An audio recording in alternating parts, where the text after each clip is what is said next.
Everybody can see. Listen, because he's right away not prepared, unprofessional. I don't have to even introduce him. It's Glenn Gilbertti, the Disco Inferno. Bro, I got to start here. Listen, before we get to the topic of conversation, guess who I spoke to on one of these shows yesterday? Diamond Dallas Page. Diamond, did you hear? You were talked about again, bro. Did you hear this?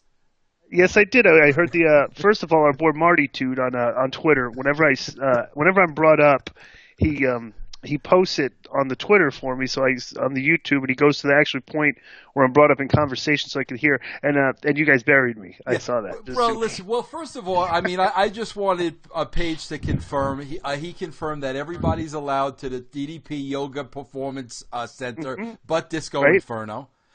And, and bro, he also told this story, bro. What about, and I never heard this before, and like as soon as he told me, I'm like, that is so disco. I don't doubt it for a second. But I guess when the big angle was going on backstage with Sullivan and Pillman, the Booker man, this, that, and the other thing, nobody knew if it was a work or a shoot. And bro, according to Page, the second you found out it was a work, you had to go announce it to everybody in the locker room, bro. Okay, first of all, that is partially true. Okay, because this is a funny story actually. Now, when Pillman did that angle with Sullivan, this was in the middle of when we were doing the Disney tapings. Okay, the Nitro was actually down in I think it might have been Tampa or something where they did it, but we were Disney for 10 days or 2 weeks or however long it was. We used to go down there to do the worldwide tapings. So I was actually spending a lot of time with Pillman at that time. And Pillman used to come over to Canyon's room, and Canyon had a lot of tapes of like with the Canyon had one of the most incredible VCR collections of professional wrestling. He had a lot of Piper stuff. And Pillman would come over and borrow the Piper stuff to go watch. Like he was studying Roddy Piper at the time, the nuthead, right? So when that happened, when it did happen, okay, it was reported in the Wrestling Observer that when the angle happened, it said Disco Inferno was backstage, like yelling. Yeah. He's working the boys. He's working the boys. That's what Page said. That was Page's report. No. That was not an accurate description. I was maybe said of some of my friends of mine, bro, this has got to be a work. Bro, this has to be a work. Okay? But me, the visual picture that you guys are painting and that the report that Meltzer had was I was like parading with trumpets and drums around the locker room, like singing, it's a work, it's a work, it's a work, banging the drum. That's not true. I just thought it was a work. So during that time, so it was funny.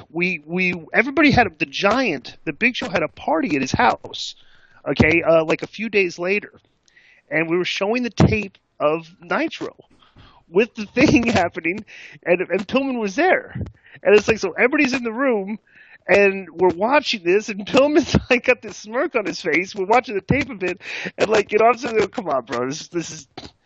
Is this what is this? Is this a work or not? Everybody's looking at me, bro. You shouldn't be doing that. God, like that. But it was mixed. Nobody knew because Pillman was acting so crazy back then. Yeah, bro. Why you got static going on over there on your end? I think it's yours. It is not at all. It's all you, bro. I hear it when you're talking. Okay, well, let me see here. Maybe that's too close to your mouth. Yeah, all right. Okay, bro. Listen, we got a lot to talk about here. I've been promising this to Sean Oliver, and I know you're a fan of Sean Oliver. Kayfabe commentaries. I know you did a shoot interview with him that went really well. Then, bro, he did one with Vampiro.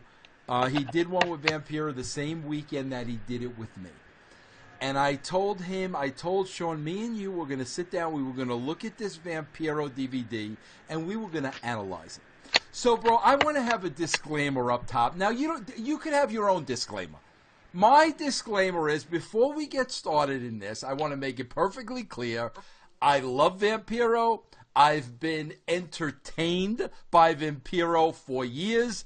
There is no Vampiro heat whatsoever, but this opportunity for entertainment purposes was just too good to pass up. Now, would you like to add a disclaimer up top? I'm not going to add this. I love Vamp. I mean, his in-ring and out-of-the-ring character are legendary in this business. Okay? So, right. You know, I mean, it is what it is. But now, Glenn, I literally sat there. I watched the whole thing and I took notes. Okay. And this is going to be like a true or false. And we're going to determine what he's telling the truth on and what he's absolutely flat out lying about. All right, bro. Okay, bro. You know what? You're so entertained by this is that time when we were in the hotel room. Yeah. And Vampiro was holding court telling stories. Yeah. You were like, and everybody was looking at him. You know, like we were all looking at each other, like going. And even Conan was like, "Bro, what are you talking about?" Conan was the best in shutting Vampiro down. He was the absolute. Now listen, Glenn, I've told this many times. I'm going to just say it again briefly, and then I want you to add a story that you told me. But my favorite story again is when he was walking through the streets in Mexico or someplace with Ming. Ming was in a bad mood, and as Ming was walking down the road, one by one, he was knocking over telephone poles with the palm of his hand. All right, all right. Now, what's your story about the plane, bro? Why he was late for Nitro? One of his actual legitimate reasons that he told I think he showed up like 4 hours late for Nitro, and the story that he told why he showed up late. Or he may have actually missed a night. He either showed up late or he missed the show. It was one or the other.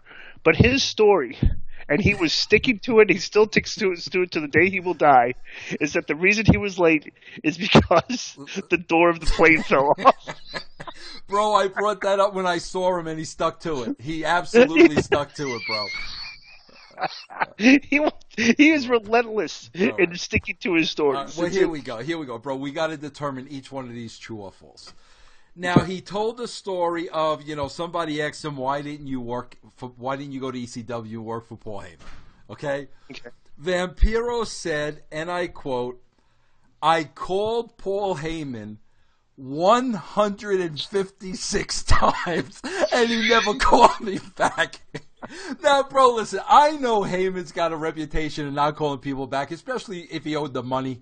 But 156 unreturned calls, is that fact or fiction? Oh, you're asking the wrong guy, but I would have to say it's fiction. 156, a little much, even for Heyman, wouldn't you think? The exaggeration on the number is what is in question. Okay, all right, here we go. Bro, this one's a little serious. But I was trying to do the math in my head. Now this has the possibility of being true. You may be able to tell me, bro. He stated throughout his career, he's actually seen 8 or 9 guys die in the locker room. 8 or 9. Or the ring. Or the ring. Yeah, bro. 8 or 9 guys die in the ring or the locker room. I mean, could that be a possibility, bro, in Mexico? You know Mexico. I mean, bro, I've only heard of like maybe 4 or 5 died in the locker room. I mean, one of them was Invader with Bruiser Brody. Nobody died in WCW in the locker room. It'd have to be all Mexico. I mean, you could ask Conan about that, but I don't think there's been any stories reported of guys like 8 or 9 he saw. He said 8 or 9 he saw. Bro, 2 would be the maximum number. I think. Fiction. Fiction. Okay. Fiction. All right. All right, bro. You ready? Glad. Bro, these are exact quotes. These are not embellished. Saw it, bro. I watched it too. Okay, here we go. He dated movie stars and famous people. That's how Vamp became famous. Definite possibility. Really? Absolutely, bro. Let me tell you, Mark Jindrak is married to a movie actress over there right now.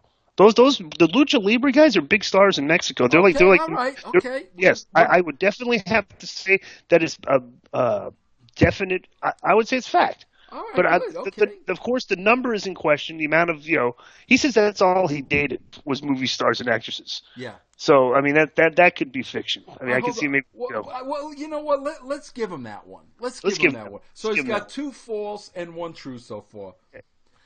All right. Well, this might be this. Well, he exaggerated, but we may give him this one. He says that he hooked up with all the telenovela chicks, all of them. Bro, can we give him that one? Should we give him that one? I'm not going to give him that one. You're not going to give him that one. All right, you watch the shows? Do you ever see the AAA the shows? Yes, bro. I've seen some. Every guy has a girl or 2 to walk out with. Yeah. Every guy on the card. Okay. So there's like 9 matches. So the odds of him doing every telenovela girl is far-fetched. Far-fetched. Okay. Everyone? I mean, come on. Bro. All right, so bro, so far he's got 1 truth out of 4. Okay. All right, bro, this one I got a little problem with. All right. He had 27,000 members of the Vampiro fan club, and they were all girls. Bro, 27,000, not one guy. Yeah, just 27,000. Yeah, false. Come on, not one single guy was a fan of Vampiro. They're all young girls were Vampiro's fans. Right, that's the only fans he had, supposedly. Bro, he's got 1 true and 4 false now. Okay. Okay, bro. Bro, I don't know. Maybe you know. Bro, did you ever work over in Mexico? No, I worked in Tijuana once. Okay, so maybe you know this better than I did. Okay? Mm-hmm. According to Vamp, he knew some luchadors who literally and physically and figuratively effed chickens and cows. And, bro, when they were done effing the chickens, they would throw them on the roofs of their house. Could there be... I don't know what goes on there. Could there be any truth to that? We really should have done this with Brooke Conan on to do this with us, because we need somebody from Mexico to kind of like reiterate if these stories are plausible. But I'm not gonna. Bro, is it possible to F a chicken? I mean, is that even possible? I mean, if your pee-pee's like really small, maybe. And what about a cow, bro? How do you F a cow? You want to give him that one? Let's give him that all one. Right, Maybe all right. He made it sound like I had to rewind that and watch it when he was saying that, because I didn't know he was talking about the boys. Yeah. I thought he was talking about like some fans or something, like in some town. No, the luchador. He said luchadors. Yeah. Jesus. All right. Right. Okay, bro. Okay. Bro, I don't know about this. This could be true. Okay? He got catfished by a woman, 480 pounds. Now, she may have had a medical condition, so he took her out to dinner anyway. The way he told that story, I would not. It sounded like I don't know. He was being, as a good Samaritan, that's actually a pretty good story. Yeah, okay. Because he said, he goes, if he would have like just left, like when you said that, he goes, he would have probably crushed the girl. So he basically told her, hey, you're a beautiful person inside, I'll go, let's go out, and he got the girl out of the house. If that story's true, it's a good story. All right, well, he's going to need that one, so we're going to give him he's evening it up now, bro. It's 3 true, 4 false. Okay. All right, now, bro, I don't, bro. but we're very, very liberal on the chickens and the cows. All right, bro, this one I question. Listen, I know they draw huge houses in Mexico. I know that. But his statement was they drew 2 or 3 houses a day at 40,000 people. Okay, that's false. A day, bro. A day. He might have said, I would give him the possibility that in one day they could have drawn 30,000 people if you worked 3 10,000-seat arenas. But 30, 40,000 is out. That's 100,000 a day. Yeah. Bro, come on. Yeah, all right. Bro, this is my favorite one. Now, Glenn, listen. We all know concussions is a hot topic in professional wrestling and in other sports. We know that. According to Vamp, he's had 26 concussions. Could that even be possible, bro? Like, it's possible. Could you even think straight if you had 26 concussions? First of all, I mean, is this 26 reported concussions, or is every time he was keeping track? Okay. I never told anybody until now, until somebody asked, right? 26 concussions, bro. That's false. Yeah, that's really that's ridiculous. All right. Let me tell you, in my entire history of professional wrestling, I've had one, and it was recently. I've never had a concussion. Wow, are you serious, bro? I never did. Where did you see me do things where I would risk? Bro, that's the one thing I've always been smart. I know what a concussion is, and I know what head trauma can do. I've always tried to stay away from that. So how did you get one at this freaking point of your career? What are you, crazy? Well, it's just weird. Let me tell you something. It wasn't no big deal. I just got kicked in the head. It wasn't like a major thing, but at the point of impact, I was like, wow, that hurt, you know? Yeah. I had a bump on my head, right? No pain, no symptoms or nothing. I wasn't dizzy. I wasn't nauseous. Just I put some ice on it, stuff for thing after the match. There was, I went through the match, nothing happened, right?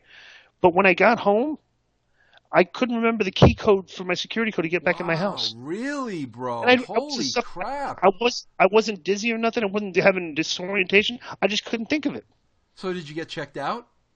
No, because I knew it was a minor one. I just basically I knew a boxer friend of mine. I said, bro, I think I got concussed. I go, because I don't have any symptoms right now. I don't feel nothing, but I couldn't remember the code to get back in my house. He goes, yeah, we'll just take it easy for a few days. Start off with light exercise, and then just gradually increase until you feel better. For a couple of days, I didn't feel nothing. I went back to the gym. I did cardio. I just got better. I'm fine. Wow. Bro, what about, like, we've been saying forever and bro, you're seeing it now. So every week somebody else is hurt in the WWE. And, yeah, well, well, nobody wants to say it, but bro, these guys don't know how to work. Well, bro, here's the funny thing. Bro, we've been saying that. We've been saying nobody knows how to work. They're doing all these crazy things. They're out of control. Now they're dropping like flies. Yesterday, Austin said these guys are working too crazy. That's why everybody's getting hurt, and everybody agreed with him, bro. Yeah, unbelievable. Bro, it's common sense. It's common sense. I mean, people the wrestling is a work, okay? Which means when we go out there, we are working. Working isn't going out there and killing yourself. No, that's not working is going out there making it look real without getting hurt. I go, if you're doing things that hurt, you're not working. It's such I mean, to me, it's so simplistic and common sense that I'm not even going to argue the point. I mean, I'm right about this. If you're getting hurt constantly wrestling, you don't know how to work it to make it so you don't get hurt, exactly. Which is the whole point of working. So that's yeah. All right, bro. Let's get back to Vamp. Now, bro, this one is possible, but he ended it a little kabuki-ish.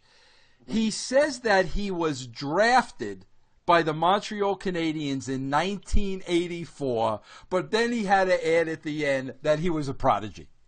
Okay. This is very simple to find out. 1984, bro. He was drafted by the Canadiens, and he was a prodigy. So let's find this out. Okay, 1984, Montreal Canadiens traffics. Montreal Canadiens. His name is Ian Hodgkinson, right? Yep. Might be true. I heard he was a good hockey player growing up, but a prodigy.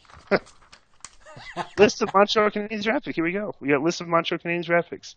1984. Wow, really, bro? Let me go here. Yeah. Is he on? If he's on there, we might have to give him 3 for this one. Yep. Go draft picks. Hang on, I gotta go.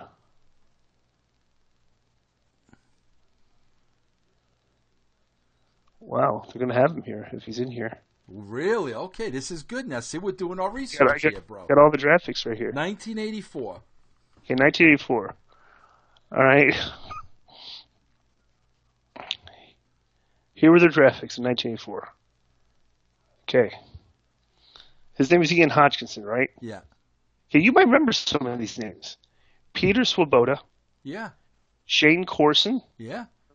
Stefan Richer, Graham Bonar, Lee Broguer, Gerald Johansson, Jim Nessich, Scott McTavish, Brad McGaughey, Eric Demers, Ron Anir, Dave Tanner, Troy Cosby.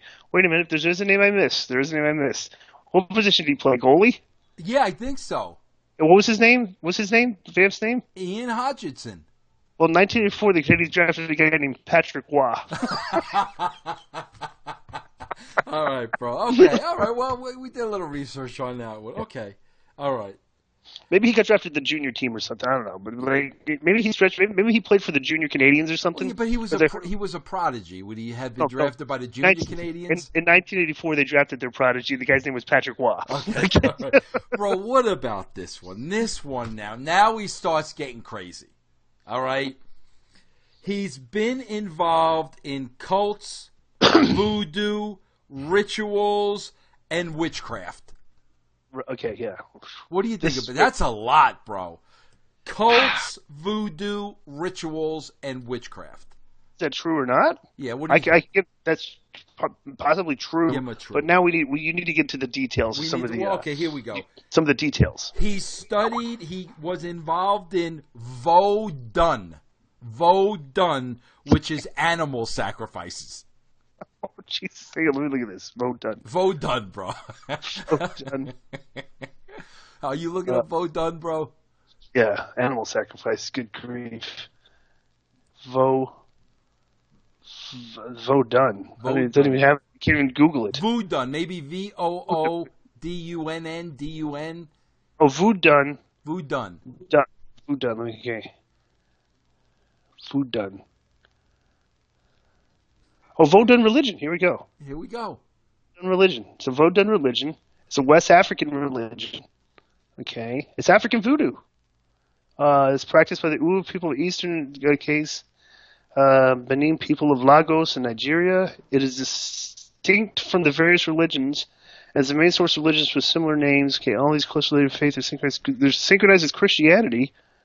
Theology and practice centers around the Vodun spirits, other elements that govern the earth, the human side, the spirits of streams, trees, rocks, as well as ancestor worship, spirits. A lot of spirit stuff in here. Spirits. Well, bro, the fact that he knew what that is, I think we got to say that's true. Let's give him this. He studied Vodun. Vodun. Okay. Bro, here's the other one, bro. And I want you to get a description of this guy because I know who he is, but really tell us who he is. He spent a week in Sicily at Aleister Crowley's house. Aleister Crowley? I thought there was a rock musician. No, Aleister Crowley, I think, is like a devil guy. How do you spell it? Alister. Aleister Crowley, Crowley.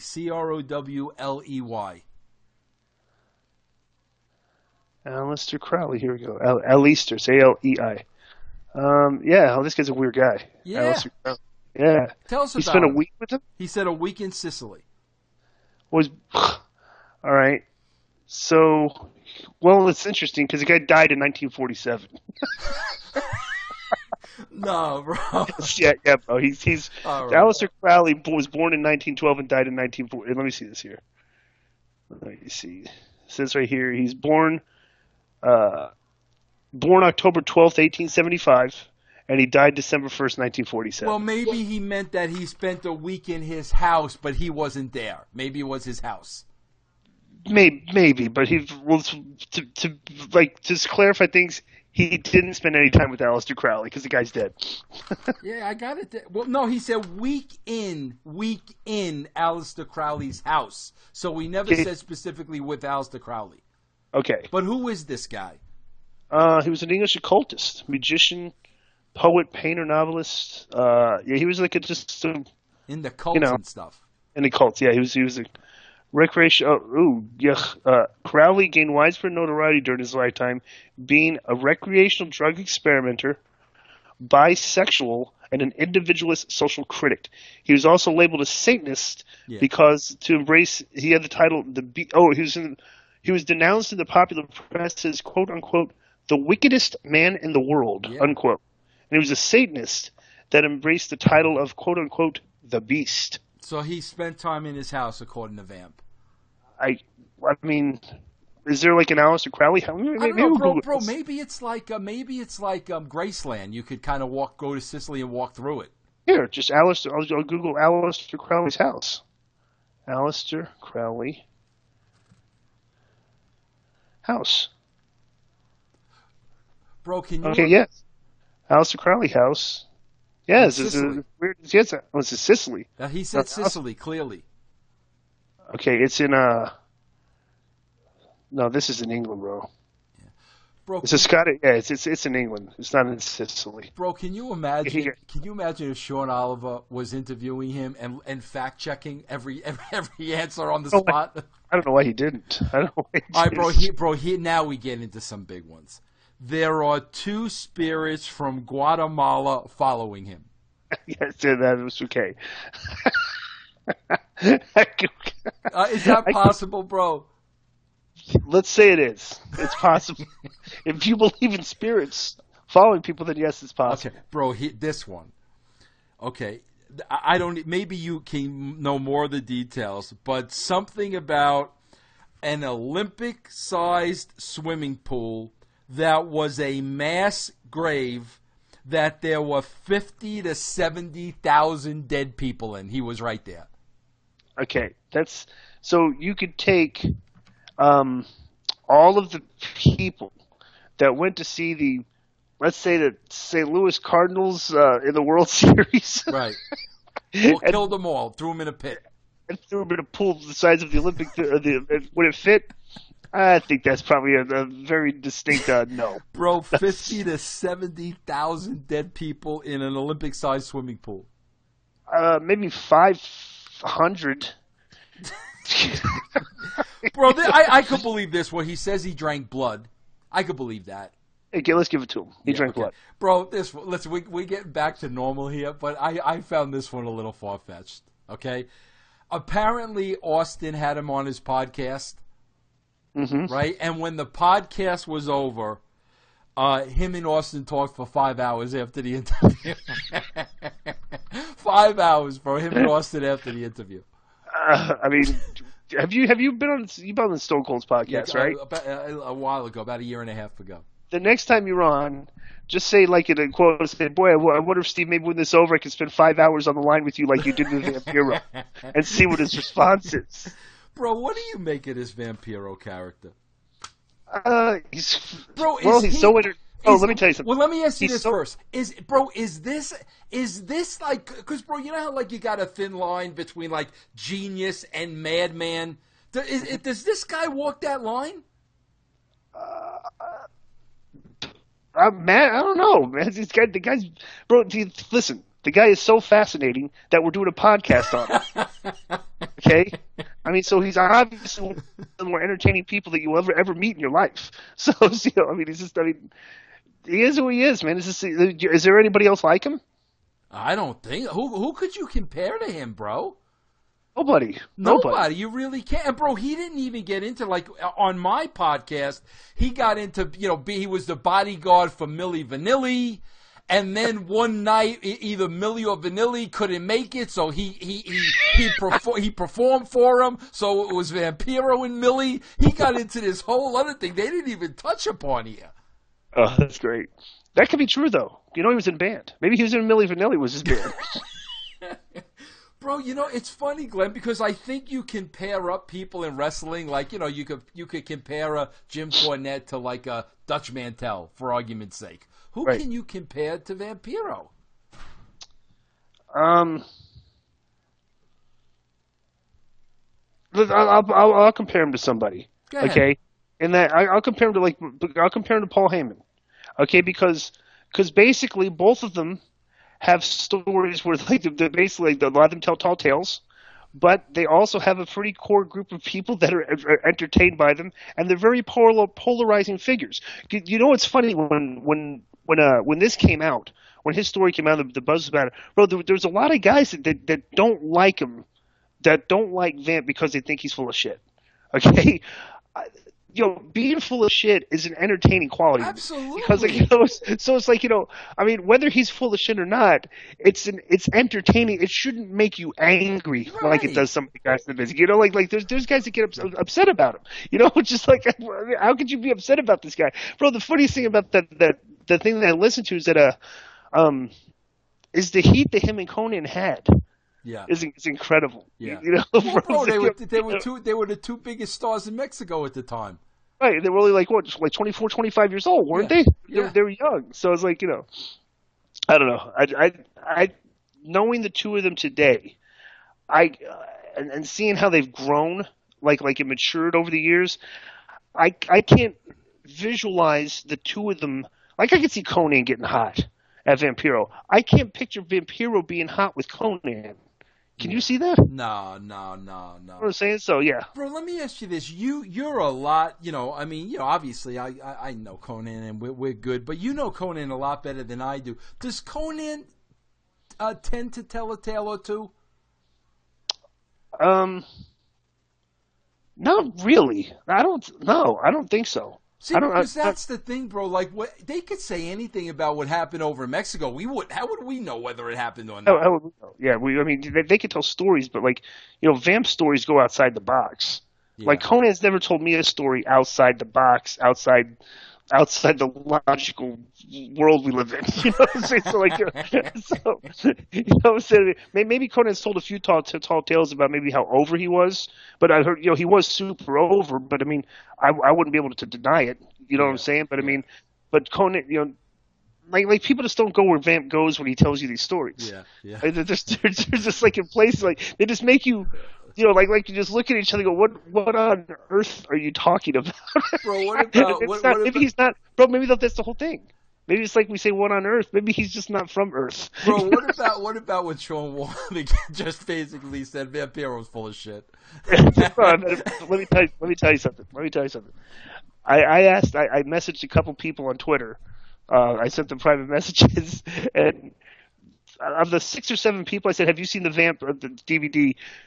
2 of the exact same responses were, the guy is so full of shit. I wouldn't even bother reading. But that's the fun of it, bro. To determine what's fact and what's fiction. That's the fun of it, man. I don't disagree with you. Glenn, I have never ever in my life. And bro, I've been in the business, for a long time, and so have you. I have never in my life sat down, watched an interview, and took notes. Ever, bro, ever. I had my pen and ready for this one. You're like working like it's like a reporter. Right? Bro, listen. Let me ask you this now. Let's change the subject now. Did you watch Raw last night? Come on, are you kidding me? I read Raw. I read the result. Bro, let me tell you. You know how I told you I watch it, okay? Because we get the West Coast, so we don't. The show's already going on before we ever get it here, and I read the Jason Powell, read his review of the show. And if it reads well, I'm like, hey, this sounds like a good show. So, bro, you know how long it's been since I've actually watched a show? I can't imagine. I watched that one show where they had the big match where Roman beat him for the belt, where Vince came back. Yeah. That's it. Yeah. That's the only show that read like something was happening, something was going on. They had, there's nothing to watch for me. Bro, I can't. I would love to hear your assessment of Jericho. Bro, listen, let's be honest here for a second. Listen, we're both big Jericho fans. Like, we really, really are. I know, bro, you knew him before I did. I helped him get into WWE. I'm a huge fan of his. But, bro, I got to be honest with you, Glenn. Jericho's 45 now. Mm-hmm. And, bro, he's going out there. First of all, he never wears a shirt. Mm-hmm. Okay, he's 45 years old, bro. Second of all, he's still trying to cut these promos like he's the coolest guy on the show.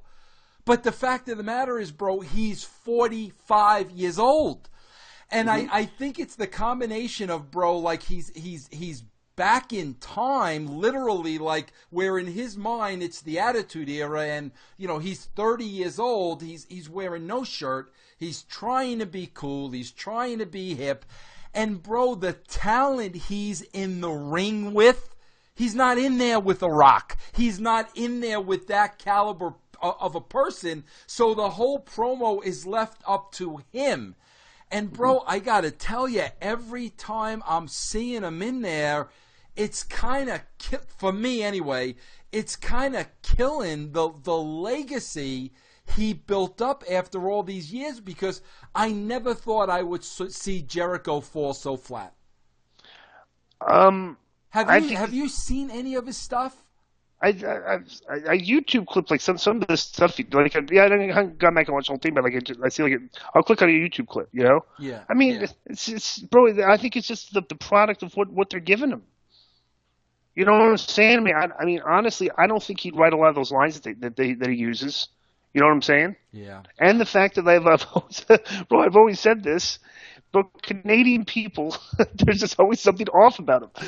You know, they're not off, bro. Something's like so off, man. Every Canadian person I've met to this day of my life has had at least one thing that was off. That's a good point, bro. That's like just it could be, you know. I mean, maybe it's just a Canadian thing, man. They get a different perspective on. They look at things differently than us. Yeah. You know. Hey, Glenn, let me ask you this. Aside from the lack of creativity and the lack of stories, the lack of characters, the lack of getting anybody over, the one thing that I'm noticing that's so glaring, bro, is just the inconsistency. Like, just the inconsistency in the storytelling. Bro, yesterday was the perfect case in point. Last week, bro, all four of the Y family, all four guys ran from Ryback. Last week. This week, all four guys beat up Brock Lesnar. Mm-hmm. Do you, bro, seriously, do you think the inconsistency, do you think that's just Vince's age? Well, you've worked with Vince. And here's the funny thing is that, bro, everybody I talk to that's recently worked with Vince, like the guys that are writing now, or they used to write for him, that talk to the writers that work with now, bro, it's all him. Yeah, everything is an extension of him. The writers have basically just given up. They just write stuff that Vince will approve. Okay, and Vince's outlook is a very, you know, he's looking at the show and it's like drawn in like big crayon colors, you know, like very simple and everything, but it's not working. That's the whole problem, and nobody there is strong enough to tell him. You know, there's nobody in that room that when they're reading the format of the show in the production meeting, that somebody's raising his hand going, guys, why are people not – what are we doing to prevent people from turning the channel? Yeah. You know, and like there's not that voice in the room that's saying, you know, because they're just – here's a perfect example. Like somebody posted this the other day. Bro, they're doing the Royal Rumble, okay? And every year the Royal Rumble was on the week in between the NFL Championship weekend and the Super Bowl. Right. They're so oblivious to everything that's going on outside the NFL bubble, right, or the wrestling bubble, that they forgot that they're putting it on this week head-to-head against, you know, how could that have happened, though, bro? It boggles my mind how nobody has got enough quality control or even paying attention to anything going on outside of the business right now that nobody said, hey, wait a second, we can't put it on. We can't have it that weekend. That's the NFL. We're going head against NFL football. It's like this. We're going against the second highest rated NFL game of the year besides the Super Bowl. And they're putting their paper. But the thing is, it's not a pay-per-view. So they don't really care. They've already got the $9.99. Right. So it's like it's not. I don't even call them pay-per-views anymore. I just call them big shows. Yeah, you know, they're not pay-per-views. They're not pay-per-views. No, because you're not paying nothing. You're paying for the whole month. You're not paying for the show.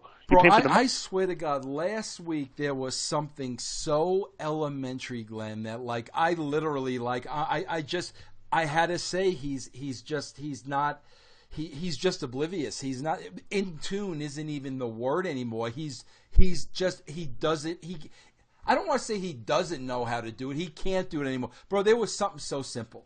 The very first match in the show is Ambrose and Sheamus, right? Owens comes out during the show, beats the crap out of Ambrose. Beats the crap out of him. Doesn't even get a shot in, right? They interview Ambrose right after the match in the back. And Ambrose, the babyface, I'm going to get Owens tonight. He's got a big X on his chest, yada, yada, yada, right? Bro, the end of the night, Owens is in the ring with freaking Reigns for like 10, 12 minutes. you never saw Ambrose for the whole show again. Bro, how do you have a baby face make promises to the fans and then not deliver it? I mean, that is as elementary as it gets. Vince, you are getting caught up in doing what everybody else that watches the show is. Okay, because you watch the show every week, now you're dissecting stuff that's kind of irrelevant in the big picture. No, bro, that's not. That's why nobody can get over, bro. That's why no one's getting over. Oh, it's not just that. It's the formula of what they're doing right now. Pro wrestling is based on right now, the people that watch the show, their mindset is how good are the matches. Right. Okay. By feeding into that each week and making the story secondary, they're like, like little things like this. You could have Owens or you could have Ambrose come out and beat the guy up.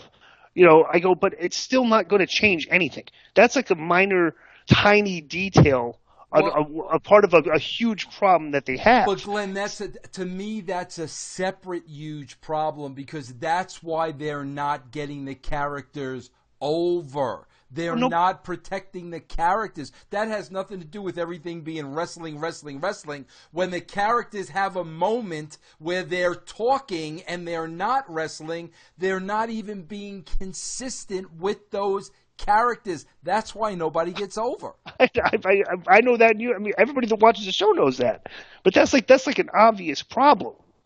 These are obvious things that you can nitpick because there's so many obvious things that they're doing wrong that you could just nitpick all day long. It's and then basically, bro, what did you used to say that Vince said when things would start getting stale and things would you get a writer's rut where things get stale. What do you remember what you said? Vince always used to, you would always say, and Vince would always agree, what do we need to do? Right. Do you remember? I don't remember. Do you remember what the answer? Do you remember the answer was that? No, but I remember.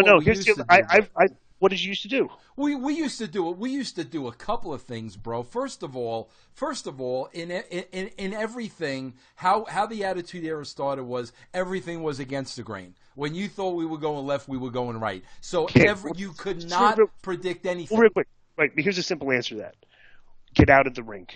Yeah. Get out of the ring. Okay, remember, like Vince said, if we could do a show without a ring, an entire show without a ring, yep, that would be like the ideal show. Yep. Bro, everything they're doing now is in the ring. Every interview is in the ring. Everything is centered around the ring. Bro, you're not going to build a superstar by doing everything in the ring. They need to concentrate, taking the time out of going back and, bro, I've said it all, people don't realize is like.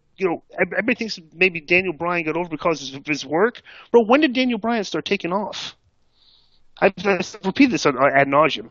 When he did those stupid vignettes where he was doing the anger management training with Kane.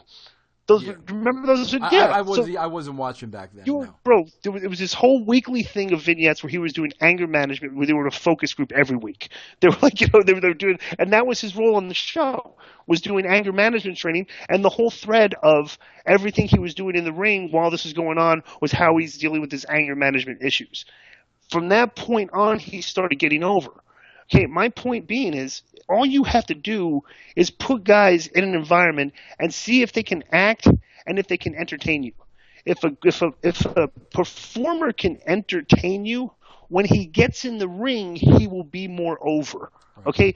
Whatever the guy's doing in the ring right now is irrelevant because everybody's wrestles, nobody's changed their work, nobody's doing anything different, and nobody's over. You got to take the guy out of the ring, put him in a separate environment, do something entertaining with him, and put him back in the ring and see if that helped. Did that get the guy more of a positive reaction than he had before? So that, well, bro, what's your theory of how it got to this point? How did this happen? It was done the same way for decades and decades and decades, and people got over from freaking Bruno Sammartino to Edge. Why did that change? What's your theory? Because all the internet trolls and bloggers and people that write about the business started saying that stuff's stupid. Yeah, but they always used to say that stuff was stupid, and we didn't listen to them. Why did they start listening now? because they've started integrating over the years. They've started doing less and less stuff outside the ring, more and more stuff in the ring. More and more people have stopped watching the show, and now all that's left is like I told you. I posted this. I tweeted this the other day. Bro, your live wrestling audience today is about 5,000 to 10,000 internet trolls and a handful of families with their kids. That's the professional audience.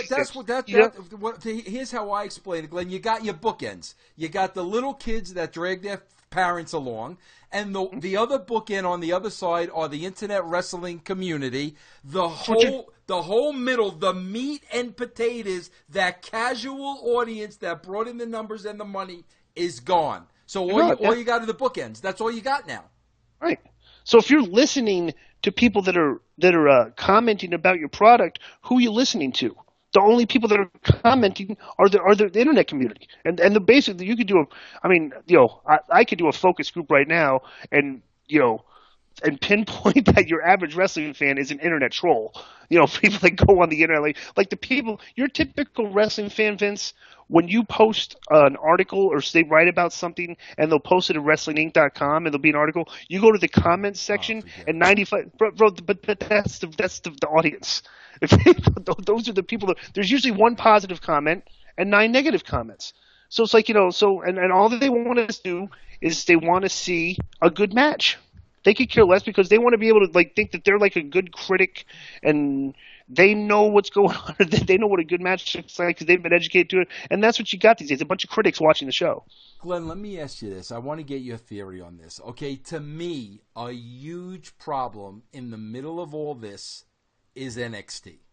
Now let's break this down for a second. Okay, but let me go sidebar here. For the last time you brought me on your show and we discussed that, you asked me about NXT. There was all over the internet. There was articles. Disco Inferno says NXT is over. Forget it. But bro, let's break this. Time out. Let me just clarify that. Okay, when one of the things they got me on is that I said, hey, these guys are the rank amateurs. Okay, all due respect, I'm not calling Finn Balor, Samoa Joe, the guys that have been around. I'm not talking about them. Those guys are obviously not your rank amateurs. But you watch that show and you look at the guys they're putting on there, and the majority of them look really, really green, right. And then that's all I'm saying. Okay. So that's not, to me, that's not. I'm watching that, and that's what I see. I see a bunch of green guys out there working each other. All right, let's break this down for a second, okay, Glenn? Because I could not watch Raw anymore, I started going back every Tuesday, and I review the Attitude Era. We're going week by week by week. So, of course, while I'm watching the Attitude Era, who's there in my face every single week? DX, okay?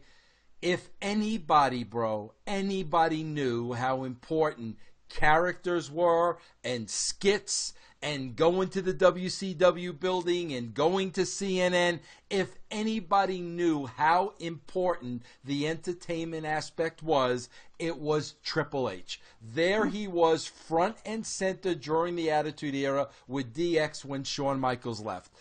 Now, this is the same guy in charge of NXT. But when you watch NXT, there is not one shred of entertainment. There is not one good promo. There is not one good in-ring. They are never outside of the ring. It is wrestling. Now, with audience participation. With audience. Now, how does that come from a guy who was clearly in the middle of it at its absolute height and totally understood this isn't about the wrestling. This is about everything else but. What's your theory on that, bro? Is it the ego that all of a sudden Triple H has become the Paul Heyman of 2015 and he's trying to separate himself from Vince, showing the internet into community, oh, I'm great. NXT is great over there. This crap over here, the WWE, I got nothing to do with that. That's Vince's show. I don't understand how a guy that clearly understood entertainment is vital has gotten so far away from it. Well, you're talking about a guy that not only has been watching wrestling every week for the past 15 years, but he's been helping run the company for the past 15 years. Bro, did you ever think that maybe he's forgotten a lot of that stuff?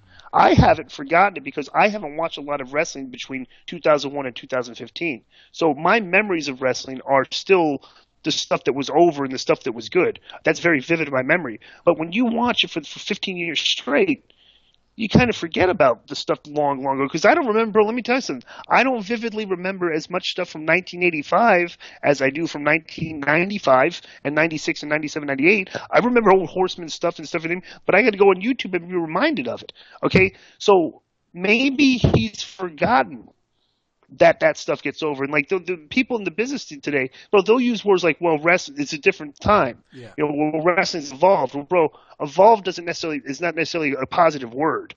All evolved means is that you've changed, you know, and everything, and obviously you haven't changed for the better. You know, the whole entire way they do the product, where you're basing your show on the quality of the in-ring work, and the in-ring work is scripted acrobatics now. It's really not that good if you're comparing it against the quality of work back to when wrestling drew. So if you want to look at the matches back when wrestling was drawing the highest ratings, and look at the matches now that the wrestling is drawing low ratings, and you want to try and actually say that, like, well, it's evolved and that the wrestling today is better than the wrestling in the past, I've got a serious issue with that, and I can argue with that with you. You know, and the problem is, if you try to argue that with me and you take the position that today's wrestling is better, the only thing that you're going to have is your opinion, because I'm the one that's going to be bringing all the evidence to show that my argument is correct.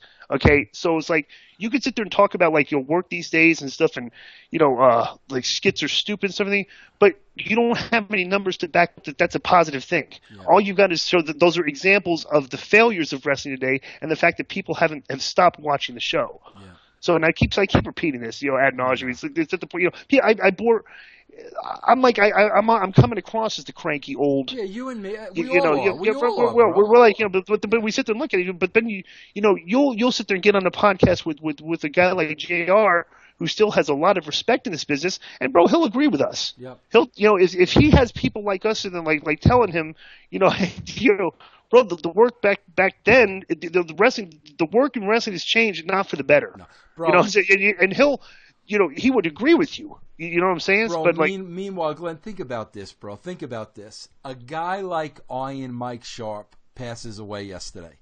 Mm-hmm. I immediately, bro, can go back freaking 30 years and remember things about Iron Mike Sharp. You know, with the risk. And he was such a heel. But and we're talking about, Glenn, the lowest man on the totem pole. You're talking about a jobber. I can go back and remember specific things about the lowest guy on the totem pole, a jobber, Iron Mike Sharp. Bro, who are we going to remember from today's era 30 years from now? Tyler Breeze, bro? You're going to remember Daniel Bryan because he had the S champ. That's the guy. That's probably the lone guy you're gonna have a memory, because he's the only guy. You know what I'm saying? Like I tell people, like, when I came up with my gimmick, okay, and this is 1995. All right. Well, did you see somebody put this online the other day? I had never seen this, bro, and I was popping huge. I guess you did like a music video. No, Conan did a rap music video. Right. Okay, and they showed it the 1 week, right? And I said, hey, I came out with my video. Right. And you're reading it, bro. You're reading it. Oh my God, bro! You know that now. I'm watching this. I'm going hysterical. I never saw this before in my life, and on this side of my brain, I'm thinking about, bro. Could you imagine the internet wrestling community today seeing that, bro? Bro, I'm telling you what, they would pop because it's entertaining. They don't see any entertainment today. That's why they don't pop for nothing. Yeah. That's what the old school guys still get over when they go back and work. Yep. Okay, but here's the thing. And this was the point I was trying to make. When I came up with my gimmick, I knew, okay, that based on what I've watched in wrestling, you got to come up with a gimmick and have something that people can imitate when they're pretending to be you, okay? Good point. How many guys on the show today do things where people can pretend and say, hey, That's a great point, Glenn. I'm Seth Rollins. All right, what are you going to do? That's People say, "Hey, I'm the Disco Inferno. You can do my thing. I'm the Honky Tonk Man. I can do this. I'm the Iron Sheik. You can do Sheik. You can do the shit, bro." Everybody had Ric Flair. Woo. You have something you can imitate, bro. All these guys do is That's a great point, bro. I never looked at it that way before. That's a great point. I've always looked at it like that. Wow. The most over characters in professional wrestling were guys that were imitatable. So the two kids that are 13 years old that want to go out and wrestle in the backyard, one guy can say, "I'm the Disco Inferno," the other guy can say, "I'm the Iron Sheik," and you can pretend you're the guy. And bro, look at the freaking biggest guys, Hogan and Savage and Warrior. How easy was it to do those guys? You live vicariously through these guys. That's a great point, man. They have imitatable skills. So it's like now these days, okay, what are you going to do to imitate these guys? Well, I'm gonna get on the roof and do a triple backflip again. I'm gonna break my neck in my backyard, pretending that I'm trying to wrestle like you. So it's like that's how the wrestling business has changed. Is the people today are the people that haven't been trained learn to do the moves in the backyard. Backyard wrestling grew, and basically out of backyard wrestling, we have what we have today, which is scripted acrobatics. The art of just working a gimmick and punching and kicking and looking like you can fight somebody and looking like a tough guy that had this over-the-top character, that's gone. Yeah. So this is like it says. So wrestling has evolved, and it's basically evolved out of sports entertainment, and professional wrestling evolved into something else. And I just call it scripted. It is what it is. It's scripted acrobatics, which is basically what these guys do every single week, and that's what you watch. It just blows my mind, though, bro. Like how the emphasis today. The emphasis is on the fake fight when you've got real fights happening in MMA. Yeah, and the worst part is you're doing the fake fight, but you're getting really hurt. Yeah, exactly, bro. Exactly. That's the biggest, funniest thing about this, and that we're putting over the fake fighting today, but they're getting really hurt, and we think that's a good thing. No, it's not. It's ridiculous. So. All right. Well, Glenn, thanks again for the words of wisdom, as always. Thanks for breaking down Vampiro, fact or fiction. I think we got to the bottom of it, even though there are a lot of unanswered questions. As always, bro, thanks for coming on the show. I really appreciate it. No problem, anytime. Bro, don't go anywhere yet. I'm going to sign off, but I want to talk to you for a second. But there he is, everybody, the Disco Inferno. I don't care what anybody says, the smartest man in the wrestling business today. See how much heat I get for that. See you next week.